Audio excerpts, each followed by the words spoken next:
Millones murieron bajo su mandato, no en guerras contra enemigos extranjeros, sino dentro de su propio país. Gobernó con miedo, con delaciones y con ejecuciones nocturnas. Esta no es solo la historia del líder que contribuyó a la derrota de Hitler, sino la de Iósif Stalin, el hombre que convirtió el terror en política de Estado. Stalin nació en 1878 en Gori, un pequeño y pobre pueblo del Imperio Ruso, en lo que hoy es Georgia.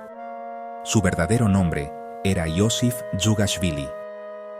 Creció rodeado de violencia y miseria.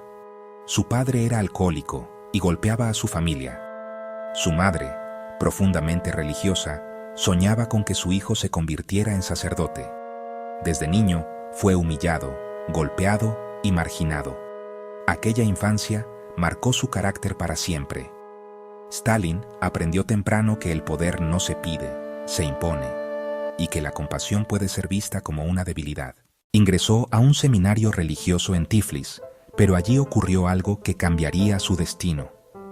En secreto comenzó a leer textos prohibidos de Karl Marx, Friedrich Engels y Vladimir Lenin, los padres del comunismo. Poco a poco abandonó la fe y abrazó la revolución. No destacaba por su carisma ni por su oratoria. No era brillante ni inspirador, pero tenía algo que pocos tenían. Era frío, paciente y completamente despiadado. Se involucró en actividades criminales como robos, secuestros y asaltos bancarios para financiar al movimiento bolchevique, el cual fue vital para la creación de la Unión Soviética.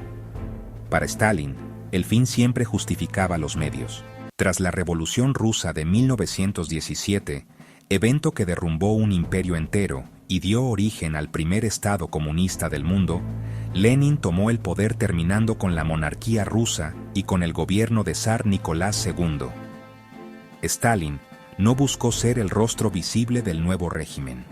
En lugar de eso, se colocó en las sombras, aceptando cargos administrativos que parecían menores. En 1922, fue nombrado secretario general del Partido Comunista, un puesto que muchos subestimaron. Pero desde ahí, Stalin comenzó a tejer su red. Controlaba nombramientos, ascensos y expulsiones. Colocaba aliados en puestos clave y aislaba silenciosamente a sus enemigos. Cuando Lenin murió en 1924, Stalin ya tenía al partido bajo su control. Uno a uno, sus rivales fueron exiliados, encarcelados o ejecutados. El poder no le fue entregado. Stalin lo tomó con paciencia y cálculo. Una vez en el control absoluto, comenzó el periodo más oscuro.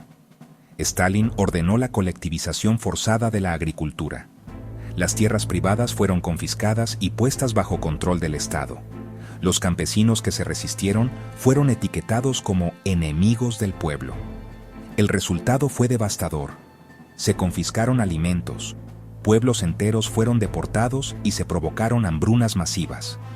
En Ucrania, la hambruna conocida como el Holodomor causó la muerte de entre 3 y 5 millones de personas. No fue una tragedia natural. Fue una decisión política tomada con pleno conocimiento de sus consecuencias. Stalin se había encargado de eliminar a los campesinos con experiencia. Cuando acabó con ellos, puso a gente a cargo de las tierras que no tenían idea de qué hacer. Luego llegaron las purgas. Entre 1936 y 1938, Stalin desató lo que se conoce como la Gran Purga. Oficiales del ejército, intelectuales, médicos, maestros, científicos y miembros del propio partido fueron arrestados. Esto gracias a su propia paranoia. Temía que cualquier persona capaz podía liderar un golpe de Estado y derrocarlo. Bastaba una acusación anónima para desaparecer. Los juicios eran una farsa. Las confesiones se obtenían bajo tortura y las sentencias se ejecutaban de inmediato. Básicamente todo estaba arreglado para que él siempre ganara. Más de 1 millón de personas fueron ejecutadas, muchas de ellas inocentes, que fueron exterminadas bajo una injusticia total. Millones más fueron enviadas a los campos de trabajo forzado, conocidos como los gulags. Eran campos similares a los campos de concentración en la época de la Segunda Guerra Mundial, donde muchos murieron de hambre, frío o agotamiento. El terror se volvió parte de la vida cotidiana. La gente dormía vestida, por si la policía secreta tocaba la puerta en la madrugada. Los vecinos se espiaban entre sí. Los niños denunciaban a sus padres. Los amigos se traicionaban para sobrevivir. El silencio se convirtió en una estrategia de vida. Stalin había logrado algo aún más aterrador que la represión directa. Hizo que la población se vigilara a sí misma.